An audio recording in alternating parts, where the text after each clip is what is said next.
नमस्कार, आप देख रहे हैं खबर दोपहर और मैं हूं आपके साथ विभा उपाध्याय। मधेपुरा के शंकरपुर में सांस्कृतिक कार्यक्रम में फूहड़ डांस का वीडियो सामने आया है। मोरा झरकाहा पंचायत में दुर्गा पूजा के समापन पर सांस्कृतिक कार्यक्रम का आयोजन किया गया और इसी सांस्कृतिक कार्यक्रम के आयोजन के नाम पर फूहड़ता परोसी गई। एक शख्स हथियार के साथ आपको नजर आ रहा होगा।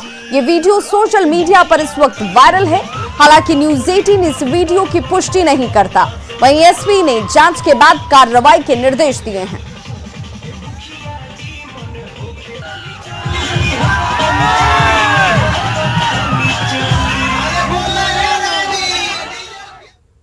मेरे भी संज्ञान में आया है। इस वीडियो में कुछ डांस वांस का प्रोग्राम चल रहा है, जिसमें एक व्यक्ति राइफल लेकर के मंच पे इधर से उधर करते हुए दिखाई दे रहे हैं। थानाध्यक्ष को, शंकरपुर थानाध्यक्ष को मेरे द्वारा इस संबंध में बताया गया और उन्हें कहा गया है कि आप इसकी जांच करें, कि ये पता करें। दिल्ली में बवाना थाना इलाके के दरियापुर में बदमाशों ने फिल्मी स्टाइल में शोरूम के बाहर तोड़फोड़ और फायरिंग की है। बाइक में आए दो बदमाशों ने डराने के मकसद से दुकानदार की दुकान को टारगेट कर एक के बाद एक कई राउंड फायरिंग की। फायरिंग के बाद बदमाशों ने दुकान के अंदर जाकर 50 लाख की एक्सटॉर्शन की मांग भी की है। फायरिंग की ये पूरी वारदात सीसीटीवी कैमरे में कैद हो गई। वहीं सीसीटीवी फुटेज के आधार पर पुलिस अब इन बदमाशों की तलाश में जुटी है।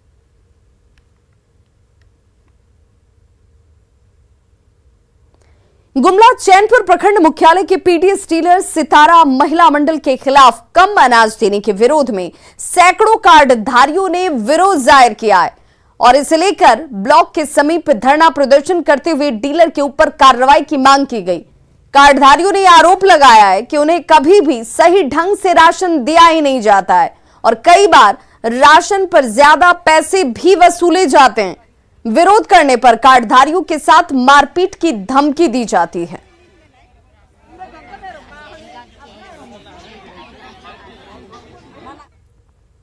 डीलर जो हैं वो जो हम लोग को राशन देते हैं, तो राशन को जो फ्री वाला जो भी राशन मिलता है तो फ्री वाला राशन तो नहीं देते हैं। दूसरी है कि मैंने होली के वक्त में दिए फ्री वाला राशन को दे रहे थे तो बोले कि वीडियो साहब बोले हैं कि थोड़ा थोड़ा सबको बांटने के लिए बोल दिए हैं, बांट के। पहले भी हम अपने ब्लॉक स्टाफ के माध्यम से या खुद अपने माध्यम से जनप्रतिनिधि माध्यम से शिकायत आने पर उन्हें हिदायत दी गई थी कि आप अनाज का वितरण मासिक वार उचित माध्यम में करते जाएं।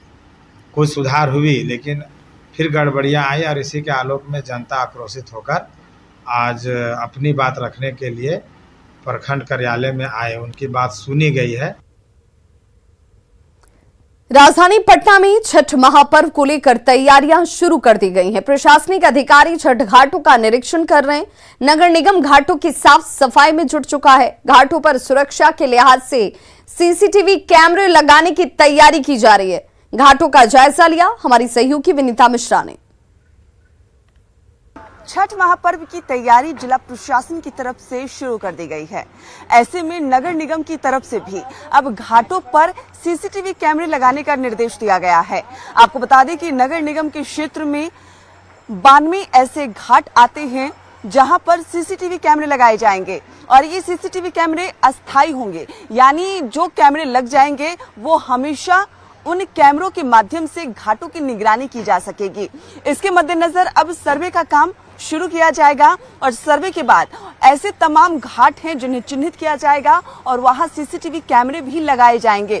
इन सीसीटीवी कैमरों से छठ महापर्व में लोगों को सहूलियत होगी, क्योंकि छठ महापर्व में कुछ घटना ना हो, इसके मद्देनजर उन कैमरों के जरिए निगरानी की जाएगी। और साफ तौर पर आप देख सकते हैं घाटों की तस्वीर। हालांकि अभी भीड़ कम है, लेकिन जब छठ महापर्व होता है तब लाखों लोग छठ महापर्व करने घाटों पर आते हैं और ऐसे में कोई परेशानी ना हो उन्हें, इसके मद्देनजर कैमरे लगाए जाएंगे। सर्वे का काम जैसे ही पूरा होगा, पहले चरण के अनुसार अगर हम बात करें तो लगभग 250 सीसीटीवी कैमरे घाटों पे लगाए जाएंगे, जिससे निगरानी होगी। इससे दो फायदे होंगे। छठ महापर्व में निगरानी तो होगी ही होगी, इसके अलावा ऐसे भी आम दिनों में घाटों का जो मुआयना है, जो निरीक्षण है, वो उस कैमरों के माध्यम से किया जा सकेगा। छठ के भी समय जो अस्थाई हमारे घाट हैं, तो वहां पर हम लोग स्मार्ट सिटी के माध्यम से वो कैमरे का इंस्टॉलेशन करेंगे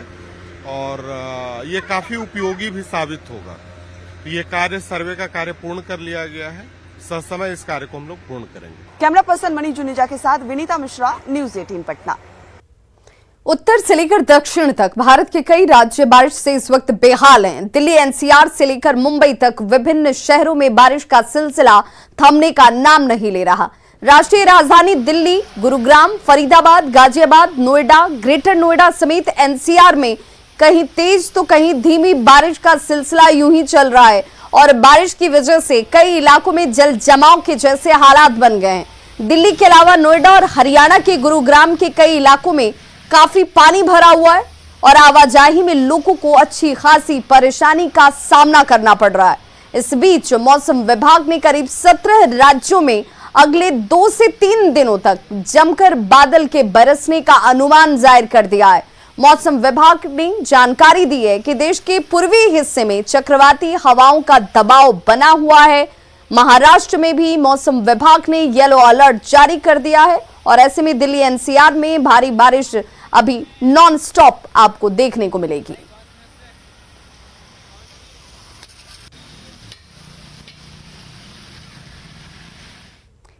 मुख्यमंत्री नीतीश कुमार के सिताब दियारा दौरे के बाद राजनीति गर्म हो गई है। बीजेपी प्रदेश अध्यक्ष डॉक्टर संजय जायसवाल ने इसे लेकर सीएम पर जोरदार हमला किया। उन्होंने कहा कि सीएम कांग्रेस के डर की वजह से सिताब दियारा नहीं आना चाह रहे थे, लेकिन गृह मंत्री अमित शाह के दौरे से घबराकर वे अचानक से सिताब दियारा पहुंच गए। अच्छी बात है, माननीय गृह मंत्री जी के आने से नीतीश जी को 17 साल बाद ही होश आया इस बात के लिए कि जयप्रकाश जी की धरती पर उनको जाना चाहिए। तो ये अच्छी बात है, क्योंकि कांग्रेस के डर से वह बिहार में जयप्रकाश जी के मूर्ति पर जाना भी नहीं चाह रहे थे, नागालैंड में वो जाना चाह रहे थे। इसलिए उनका आए हैं। पहली बार बिहार सरकार ने रातों रात पुण्यतिथि की घोषणा की। जनता से मिलने में उनको अब डर लगता है, झिझक और शर्म महसूस होती है। इसलिए सरकारी अफसरों के सहारे रातों रात कार्यक्रम बनाए और रातों रात चले गए।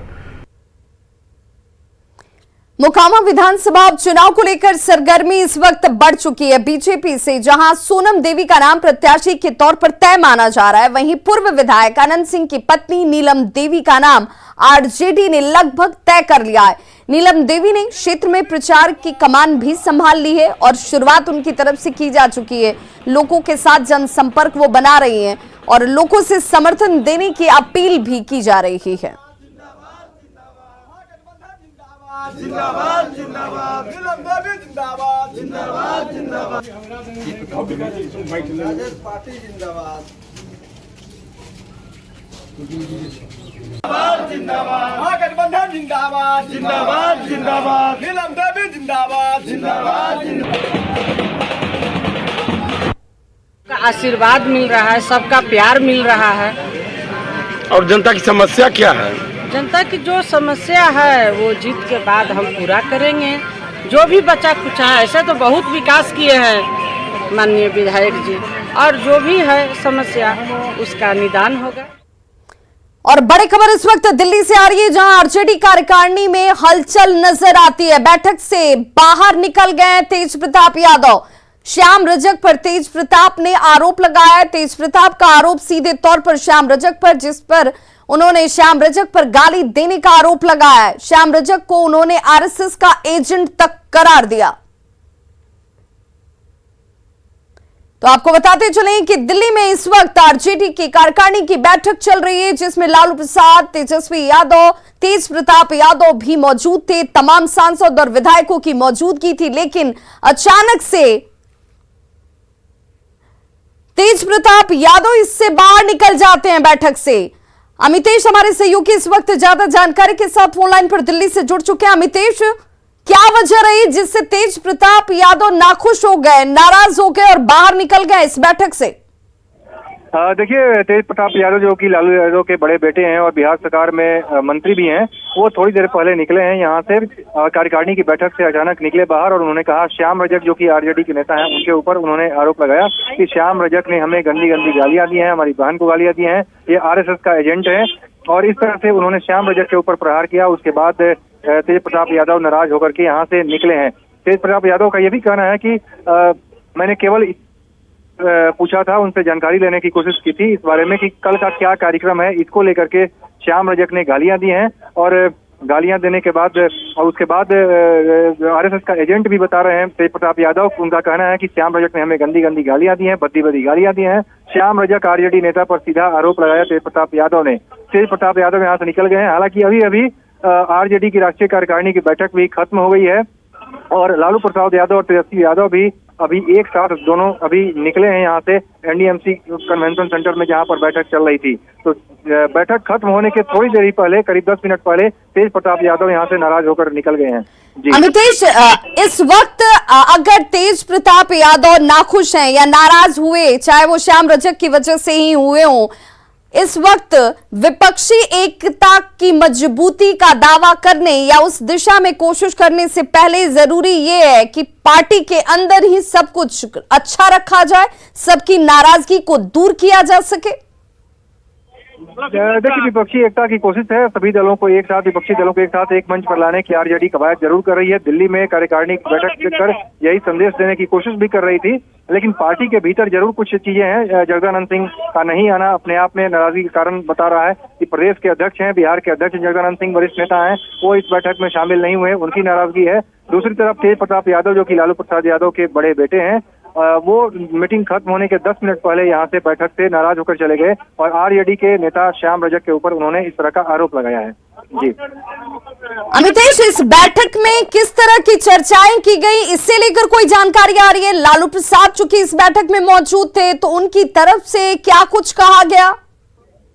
देखिए, बैठक में 5 प्रस्ताव आने थे, राजनीतिक प्रस्ताव, इसके अलावा सामाजिक आर्थिक प्रस्ताव, विदेश नीति को लेकर प्रस्ताव था और संगठन के मुद्दे को लेकर के भी प्रस्ताव था। इन तमाम मुद्दों पर जो कि पहले से एजेंडा कार्यकारिणी का तय होता है, उन मुद्दों पर चर्चा हुई, सबने अपनी बात रखी और विपक्षी दलों को एक साथ एक मंच पर लाने की कवायद पर भी चर्चा हुई। इसके अलावा कहा गया कि सीबीआई और ईडी जैसी संस्थाओं का दुरुपयोग हो रहा है, तो केंद्र सरकार को और बीजेपी को घेरने की कोशिश भी की गई है। तो जो तमाम मुद्दे पहले से तय थे, उन तमाम मुद्दों पर इसमें जो जितने भी पार्टी के नेताओं ने अपनी बात रखी और राजनीतिक प्रस्ताव में भी इन मुद्दों पर चर्चा जरूर हुई है। और उसके बाद ये कार्यकारिणी की बैठक खत्म हुई है, लेकिन कार्यकारिणी की बैठक खत्म होने के ठीक 10 मिनट पहले तेज प्रताप यादव यहाँ से नाराज होकर के निकल गए हैं। जी बिल्कुल अमितेश, अपने दर्शकों को वो बयान भी सुना दें जिसमें तेज प्रताप यादव सीधे तौर पर नाखुशी जाहिर कर रहे हैं, नाराज होकर इस बैठक के खत्म होने से ठीक 10 मिनट पहले वो यहाँ से निकल गए।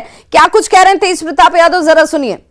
श्याम रजक ने हमें गंदी गंदी गालियां दी। जब हमने कल कार्यक्रम के बारे में यहाँ पूछा, हमने टाइमिंग पूछा कि आप टाइमिंग बताइए, तो हमारे पीए को साला, हमारी बहन को गाली देने का श्याम रजक ने ऑडियो भी है जो कि हम अपने पेज से डालेंगे और पूरी बिहार की जनता को सुनाएंगे। ऐसे आरएसएस को, ऐसे भाजपाइयों को संगठन से श्याम रजक ने हमें गंदी गंदी गालियां दी। जब हमने कल कार्यक्रम के बारे में यहाँ पूछा, हमने टाइमिंग पूछा कि आप टाइमिंग बताइए, तो हमारे पीए को साला, हमारी बहन को गाली देने का श्याम रजक ने ऑडियो भी है जो कि हम अपने पेज से डालेंगे और पूरी बिहार की जनता को सुनाएंगे। ऐसे आरएसएस को, ऐसे भाजपाइयों को संगठन से। तो तेज प्रताप यादव को आप सुन रहे थे और अमितेश, ये वो बयान है जिसमें सीधे तौर पर तेज प्रताप यादव ये कह रहे हैं कि उनके पास प्रमाण है, इस बात से मुकर नहीं सकते हैं श्याम रजक कि उनकी तरफ से अगर ये सवाल पूछा जाता है कि कल का क्या कार्यक्रम है, तो श्याम रजक की तरफ से अगर इस तरह से टीका टिप्पणी की गई या गाली गलौज की गई है, तो ये भी आरजेडी के अंदर एक बड़ी चिंता का सबब बन सकती है।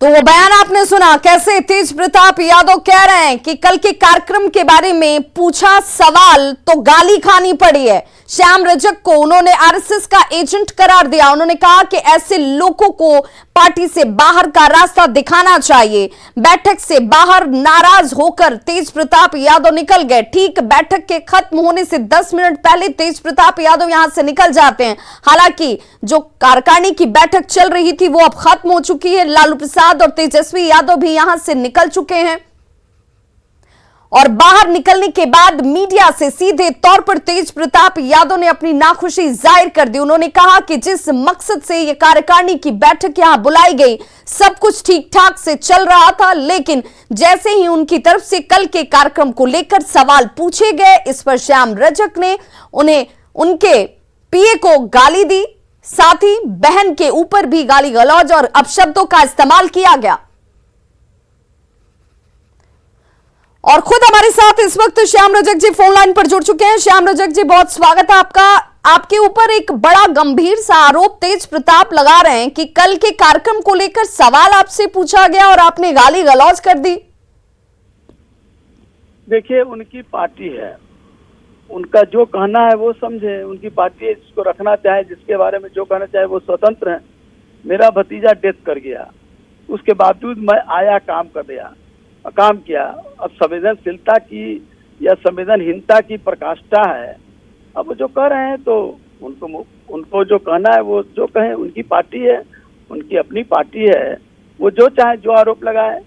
श्याम रजक जी, आप ये कह रहे हैं कि आप उस पार्टी का हिस्सा नहीं है क्या? पार्टी में कार्यकर्ताओं से पार्टी बनती है, आप भी उसका हिस्सा हैं। तेज प्रताप यादव भी उसका एक हिस्सा मात्र नहीं है। तेज प्रताप आरजेडी नहीं है या आरजेडी में सिर्फ तेज प्रताप नहीं है? मैं कोई हिस्सा नहीं हूं, मैं उस पार्टी का मजदूर हूं, मजदूर था। आप ये कह रहे हैं कि जिस कार्यकारिणी में आपकी मौजूदगी थी वहां पर आपकी भावनाओं का सम्मान नहीं किया गया। क्या आपके सामने तेज प्रताप की तरफ से किसी अपशब्द का इस्तेमाल हुआ? भाई, मैं कह रहा हूं कि देश में परंपरा रही है दलितों के बारे में जो कुछ कहना है दलित को सहना है। मैं दलित समाज से हूँ। मेरा बेटा, मेरा भतीजा 3 दिन पहले डेथ कर गया। इसके बावजूद मुझे आदेश मिला कि मृत्यु हो गई, उसके बावजूद पार्टी के लिए काम कीजिए, मैं मजदूरी करने आ गया।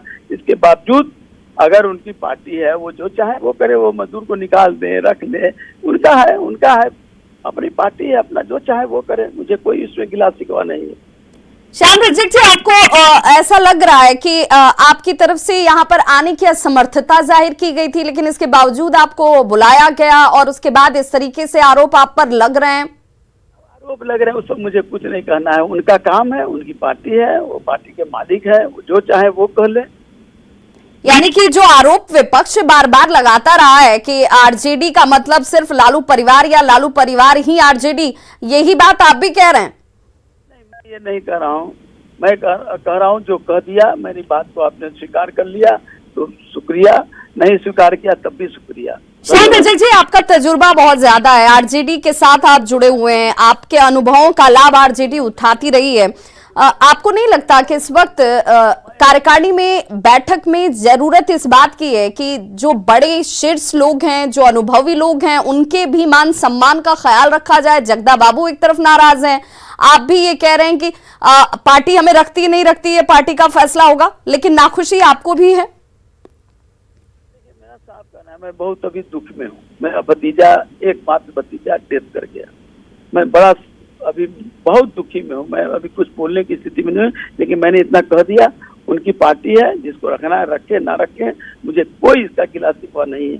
मुझे कोई ये नहीं है कि उस पार्टी में हूँ ना हूँ, रखे ना रखे, मेरी कोई उससे मतलब नहीं है। श्याम रजक जी, बिल्कुल इस वक्त जिस परिस्थिति से, जिस हालात से आप गुजर रहे हैं, स्वाभाविक है ऐसे हालात में आप कार्यकारिणी में पहुंचे और वहां पर उसमें शामिल हो रहे हैं। आपकी भावनाओं का भी सम्मान रखा जाना चाहिए। क्या आपको लग रहा है कि पार्टी में सब कुछ ठीक नहीं है? मुझे इस पर कुछ नहीं कहना है। जगदानंद सिंह नहीं आए, इससे लेकर कोई जानकारी आपको है? मुझे कोई जानकारी नहीं है। मैं तो कहा कि मेरे भतीजा डेथ कर गया 3 दिन पहले, मैं उसी में एकदम वियोग में था। उसके बावजूद मेरे लिए पार्टी भी महत्वपूर्ण थी। मुझे कहा गया, मुझे लगा कि राष्ट्रीय कार्यकारिणी का सम्मेलन है, उसमें मुझे कुछ जिम्मेदारी है, वो मुझे छोड़ना मेरे लिए मुनासिब नहीं था, इसलिए मैं आया। मेरी ड्यूटी थी, मैंने किया, कोई एहसान नहीं किया हूँ। किसी पे कोई एहसान नहीं किया। मेरा काम था, मैं मजदूरा हूँ, मजदूर का काम है काम करना, मालिक का काम है प्रसन्न होना या दुखी होना। पार्टी मालिक और मजदूर से नहीं, पार्टी नेता और कार्यकर्ता से चलती है। श्याम रजक जी, ये बात तो आप बखूबी जानते हैं, लेकिन आपके इस बयान से आपका दर्द झलक रहा है, आपकी पीड़ा झलक रही है। बंधुआ मजदूर हूँ। बहुत बहुत शुक्रिया श्याम रजक जी हमारे साथ जुड़ने के लिए। तो आरजेडी नेता श्याम रजक ये कह रहे हैं कि तेज प्रताप जो आरोप लगा रहे हैं वो कुछ भी लगा सकते हैं, क्योंकि पार्टी उन्हीं की है। अब पार्टी मुझे रखती है नहीं रखती है, मैं अब इस पार्टी का हिस्सा रहूंगा नहीं रहूंगा, ये तय करना पार्टी को है, क्योंकि मैं एक बंधुआ मजदूर हूं। कार्यकर्ता भी अपने आप को नहीं मान रहे, कह रहे हैं कि जिस परिस्थिति में मैं इस कार्यकारिणी का हिस्सा बना, बैठक में पहुंचा, उस परिस्थिति को भी समझने की जरूरत थी। इस बयान से साफ जाहिर होता है कि आरजेडी के अंदर सब कुछ ठीक ठाक नहीं है, क्योंकि खुद श्याम रजक की बातों से यह बात समझ में आ रही है। पार्टी उन्हें चाहे तो निकाल दे।